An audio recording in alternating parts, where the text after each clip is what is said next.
Hello everyone and welcome to instant biology by doctor Neela. आज का video बहुत he requested video है। बहुत समय से स्टूडेंट्स एम बायोटेक्नोलॉजी जो एम्स के अंदर एक कोर्स होता है उसके बारे में मुझसे वीडियो बनाने के लिए रिक्वेस्ट कर रहे थे। तो आज मैंने ये डिसाइड किया है ये वीडियो बनाने का। इसमें इतना समय इसलिए लग गया क्योंकि आपको पता होगा कि एम बायोटेक्नोलॉजी के बारे में इंटरनेट पे इंफॉर्मेशन काफ़ी लिमिटेड है। तो ये ढूंढना कि क्या क्या चीज़ें इंपॉर्टेंट हैं आपके साथ शेयर करनी चाहिए, उसको ढूंढने में थोड़ा समय लग गया। तो इसीलिए ये वीडियो आज बना रहा हूँ। इस वीडियो को लास्ट तक ज़रूर देखिएगा क्योंकि इसमें आपके लिए स्ट्रैटेजी भी है, क्या क्या इंपॉर्टेंट टॉपिक्स हैं उसको भी बताया गया है, पैटर्न वगैरह को भी डिस्कस किया गया है। तो आपको काफ़ी एक क्लियरिटी हो जाएगी अपने दिमाग में कि आपको क्या करना है। एक और रिक्वेस्ट है आपसे कि मैं देखता हूँ कि मेरे चैनल के ऊपर व्यूज़ काफ़ी अच्छे रहते हैं बट वो सब्सक्राइबर्स में ट्रांसलेट नहीं हो पाते। तो आपसे एक रिक्वेस्ट है कि अगर इस चैनल का कंटेंट या इस चैनल के वीडियोस आपको पसंद आते हैं और आपको उससे कहीं ना कहीं फ़ायदा होता है तो इस चैनल को सब्सक्राइब किए बिना प्लीज़ मत जाइएगा। उससे हमें काफ़ी मोटिवेशन मिलता है, हमारी टीम काफ़ी मोटिवेटेड रहती है और हमें और बेहतर करने में मदद मिलती है। तो चलिए बिना देर किए हुए शुरू करते हैं एम्स एम बायोटेक्नोलॉजी के बारे में। हम बात करेंगे सिलेबस के क्वेश्चन पेपर के बारे में, क्वेश्चन पेपर का क्या लेवल होता है, प्रीवियस ईयर क्वेश्चन पेपर्स कैसे हैं, इसके अलावा इम्पॉर्टेंट टॉपिक्स के बारे में, एग्जामिनेशन का पैटर्न और बुक्स के बारे में भी इस वीडियो में डिस्कशन होगा। तो बिना देर किए हुए पहला जो टॉपिक है उसको ले लेते हैं। यह है सिलेबस ऑफ एम बायोटेक्नोलॉजी। तो आपने अगर खुद भी सर्च किया होगा नेट पे तो आप देख पाए होंगे कि एम बायोटेक्नोलॉजी का जो सिलेबस है वो एम्स के द्वारा कहीं भी प्रिस्क्राइब्ड नहीं है। तो फिर क्या तरीका है, क्या क्या चीज़ें पढ़ाई करनी चाहिए। देखिए, अगर आपने किसी भी नेशनल लेवल एग्जामिनेशन की तैयारी की है, स्पेसिफिकली अगर आपने गैट बी की पढ़ाई की हुई है या बीएचयू का जो एग्जामिनेशन होता है उसकी तैयारी की हुई है या किसी भी एमएससी के लेवल की एग्जामिनेशन की तैयारी की हुई है तो आपको ये महसूस होगा कि सिलेबस काफ़ी कुछ सेम है। तो जिन स्टूडेंट्स को सिलेबस का आइडिया नहीं है उनको मैं बता देता हूँ। मैंने ये जो चीज़ें मैं आपको बता रहा हूँ वो मैंने काफ़ी रिसर्च की है। बहुत सारे स्टूडेंट्स जिन्होंने ऑलरेडी एम बायोटेक्नोलॉजी का एग्ज़ाम दिया हुआ है उन्होंने अपने ब्लॉग्स वगैरह लिखे हुए हैं कोरा के ऊपर, तो वहीं से मैंने ये इन्फॉर्मेशन आपके साथ शेयर करने जा रहा हूँ। तो अगर मैं एक सिलेबस, एक रफ सिलेबस बताऊँ तो क्या क्या चीज़ें आएंगी ये देख लेते हैं। तो अगर मैं लिखना शुरू करूं तो सबसे पहला जो टॉपिक सिलेबस में आता है वो है बायोकेमिस्ट्री। बायोकेमिस्ट्री के बाद अगर मैं बात करूं तो आ जाएगा आपका मेटाबॉलिज्म। थर्ड के बारे में अगर मैं बात करूं तो आ जाएगा सेल बायोलॉजी। सेल बायोलॉजी के बाद आपका मॉल बायो। मॉल बायो के बाद आपका जेनेटिक्स। जेनेटिक्स के बाद माइक्रोबायो। माइक्रो के बाद इम्यूनो।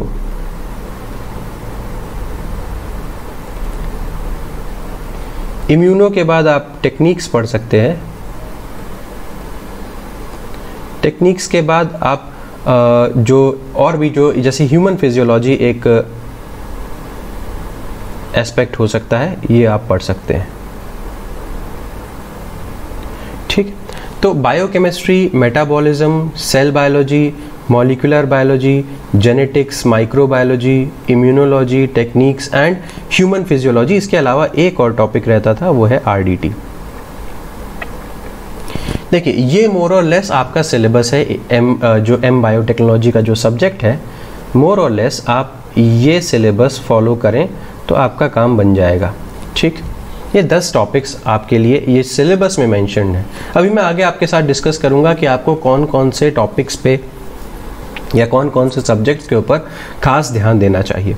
ठीक, अगेन मैं फिर से बोलना चाहूँगा कि एम बायोटेक्नोलॉजी का सिलेबस मेंशन नहीं है एम्स की वेबसाइट पे। ये मैंने जो ढूंढा है वो मैं आपके साथ शेयर कर रहा हूँ।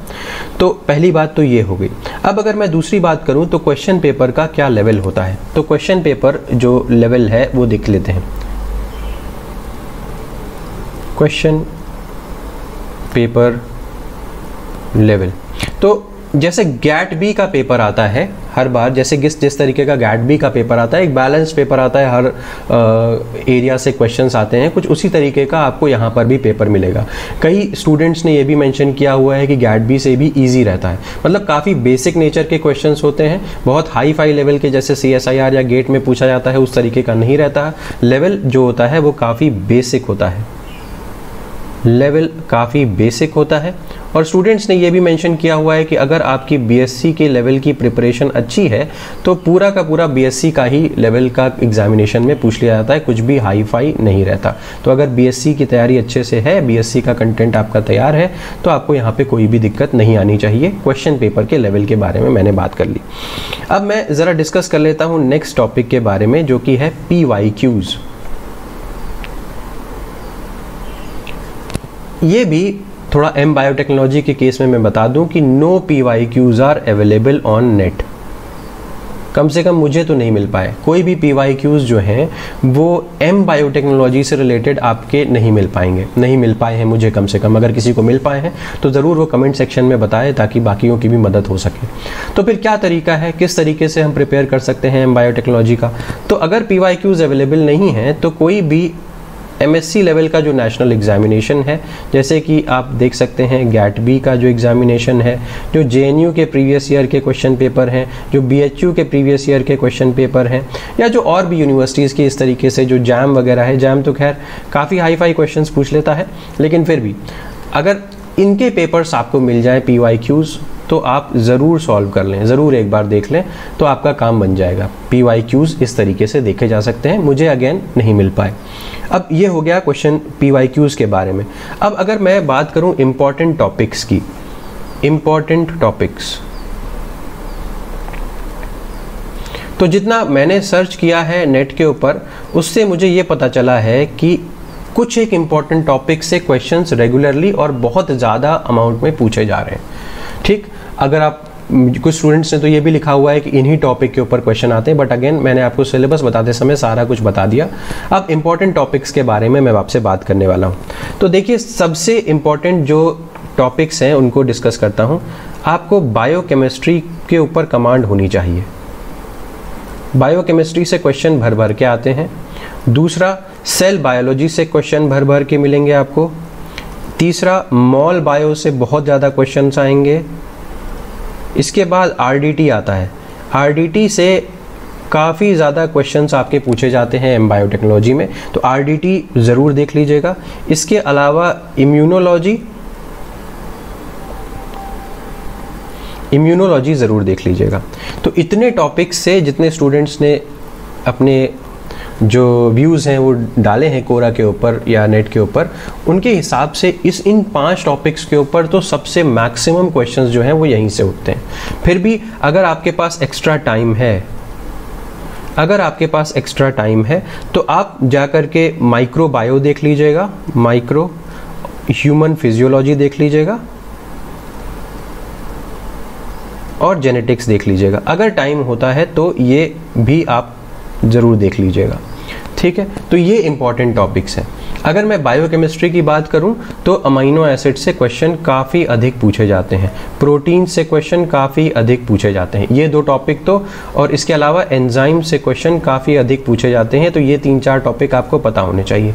सेल बायोलॉजी में ट्रांसपोर्टर्स के ऊपर क्वेश्चन काफ़ी ज़्यादा आते हैं। इसके अलावा प्लाज्मा मेम्ब्रेन के ऊपर काफ़ी ज़्यादा क्वेश्चन पूछे जाते हैं। ऑर्गेनील्स आपके पूरे अच्छी तरीके से प्रिपेयर होने चाहिए। वो मॉल बायो में आपको रेप्लिकेशन, ट्रांसक्रिप्शन, ट्रांसलेशन अच्छे से पता होना ही चाहिए। उसके अलावा जो DNA रिपेयर का कॉन्सेप्ट है वहाँ से क्वेश्चन पूछा जाता है। इसके अलावा म्यूटेशन से क्वेश्चन आता है। तो ये चीज़ें देख लीजिएगा आपके मॉल बायो में। RDT में आपके जैसे वेक्टर्स वगैरह हैं और आपके एंजाइम्स जो हैं, जो RDT में जितने भी एंजाइम्स हैं उसको ख़ास तौर पे देख लीजिएगा, वो बहुत इंपॉर्टेंस रखता है। अगर मैं बात कर रहा हूँ इम्यूनोलॉजी की, तो इम्यूनोलॉजी में इम्यूनिटी के अलग अलग टाइप्स के बारे में, एंटीबॉडी का स्ट्रक्चर मैं लिख भी देता हूँ। Immunity types, antibody structure, antigen क्या होता है, हाइपर सेंसिटिविटी, इसके अलावा ऑटो इम्यूनिटी। यहाँ से रेगुलर क्वेश्चंस आए हुए हैं, तो ये चीज़ें देख लीजिएगा। तो ये इंपॉर्टेंट टॉपिक्स के बारे में मैंने थोड़ा सा आपको ब्रीफली आइडिया दे दिया। ठीक है, तो इतनी चीज़ें ज़रूर पता होनी चाहिए। तो अब हम लोगों ने ये सारी चीज़ें देख ली। अगर मैं अब थोड़ी सीट्स के बारे में बात कर लूँ, जितनी मुझे इन्फॉर्मेशन मिल पाई है सीट्स के रेस्पेक्ट में, 1 मिनट, यस, अगर मैं सीट्स के बारे में यहाँ पे बात करूँ तो जनरल की सीट्स जो हैं वो 7 हैं। जनरल 7 सीट्स, ओबीसी की जो नंबर ऑफ सीट्स हैं वो 4 हैं, एसटी की जो नंबर ऑफ सीट्स हैं वो 1 है, और एससी की जो नंबर ऑफ सीट्स हैं वो 2 है। अगेन ये मेरे पास कोई रिलायबल सोर्स नहीं है, ये जो इंटरनेट पे इंफॉर्मेशन मुझे मिल पाई मैंने उससे ढूंढ करके आपको मैं बता रहा हूँ। ठीक, तो ये कुछ सीट्स का जो वो जो बांटी गई हैं सीट्स वो कुछ इस तरीके से हैं। तो अब हम लोगों ने सीट्स देख लिया, हम लोगों ने ये देख लिया कि सिलेबस क्या है, सिलेबस हो गया, क्वेश्चन पेपर का लेवल मैंने बता दिया, इंपॉर्टेंट टॉपिक्स मैंने आपके साथ शेयर कर दीजिए। एग्ज़ाम पैटर्न के बारे में थोड़ा सा डिस्कस करते हैं। चलिए, exam pattern, books, exam pattern.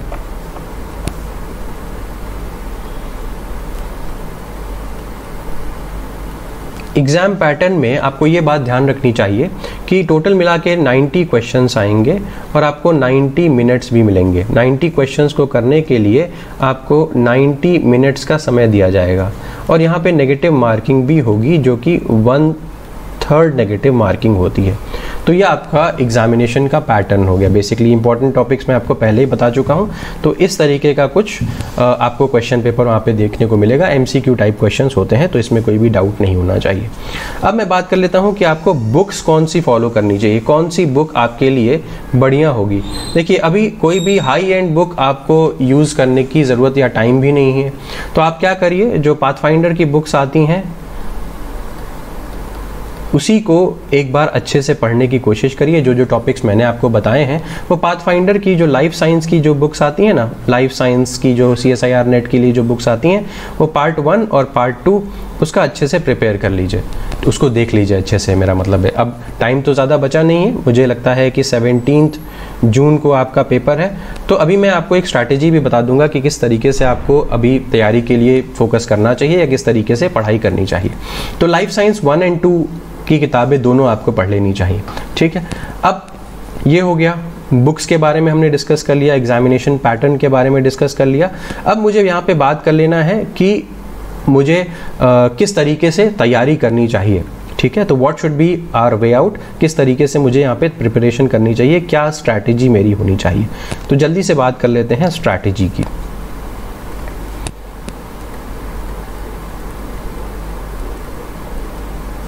अब देखिए, स्ट्रैटेजी में मैंने जैसा कि आपको बताया कि एक तो हो गया बायोकेमिस्ट्री, दूसरा हो गया सेल बायो, तीसरा हो गया मॉल बायो, फिर हो गया RDT और ये हो गया आपका इम्यूनोलॉजी।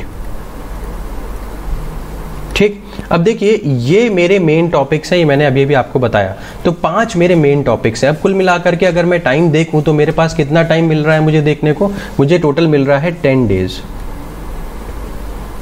ठीक है, क्योंकि आज 6 तारीख हो गई, तो 17 तारीख को अगर पेपर है तो हमारे पास 10 दिन कुल मिलाकर के अभी भी बचते हैं। तो मैं क्या करूँगा, इन सभी को 2-2 दिन दे दूंगा, क्योंकि अच्छा खासा बड़ा मतलब बड़े टॉपिक्स में ये सारी चीज़ें आती हैं। तो मैं इन सबको 2 डेज दे दूंगा। 2 डेज मिला करके आप देख लीजिए, तो 5 टॉपिक हैं, तो 5 × 2 मिला करके मेरे 10 दिन हो जाएंगे। ठीक, तो इतनी चीज़ें तो मुझे ज़रूर पढ़ करके जानी है। अब अगर आपकी पहले से प्रिपरेशन है थोड़ी सी, तो आप बाकी चीज़ें भी आप हाथ लगाएंगे ज़रूर से, उसमें बीच बीच में टाइम देख करके आप रिवीजन करते रहिएगा। लेकिन ये मैं उन लोगों को बता रहा हूँ कि जिनकी तैयारी उतनी अच्छी नहीं है, तो कम से कम आप इन 5 टॉपिक्स के ऊपर ज़रूर फोकस करके जाएँ, आपका ज़रूर कुछ ना कुछ बेहतर हो सकता है। तो ये मेरे हिसाब से आपकी स्ट्रैटेजी होनी चाहिए, जो इस वक्त आपको फॉलो करनी चाहिए। जो 10 दिन बाकी हैं, इतने टॉपिक्स के ऊपर ज़रूर फोकस करिए। 2-2 दिन मिनिमम हर टॉपिक को दीजिए। जो जो बातें मैंने बोली हैं उनको आप ज़रूर से पढ़ करके जाइएगा, ताकि मैक्सिमम क्वेश्चंस आप बना पाएँ। तो अगर मैं देखूं तो मैंने सिलेबस के बारे में बात कर ली, क्वेश्चन पेपर का लेवल बता दिया, प्रीवियस ईयर क्वेश्चन के बारे में बात कर ली, इंपॉर्टेंट टॉपिक्स आपसे डिस्कस कर लिए, एग्जामिनेशन पैटर्न और बुक्स भी आपको बता दी। तो उम्मीद है कि ये पूरा वीडियो आपको पसंद आया होगा। अगर पसंद आया है तो इसे लाइक करिए, मेरे चैनल को सब्सक्राइब किए बिना बिल्कुल मत जाइएगा, अपने फ्रेंड्स के साथ ज़रूर शेयर करिएगा। All the best for M biotechnology examination. Thank you so much, have a good day.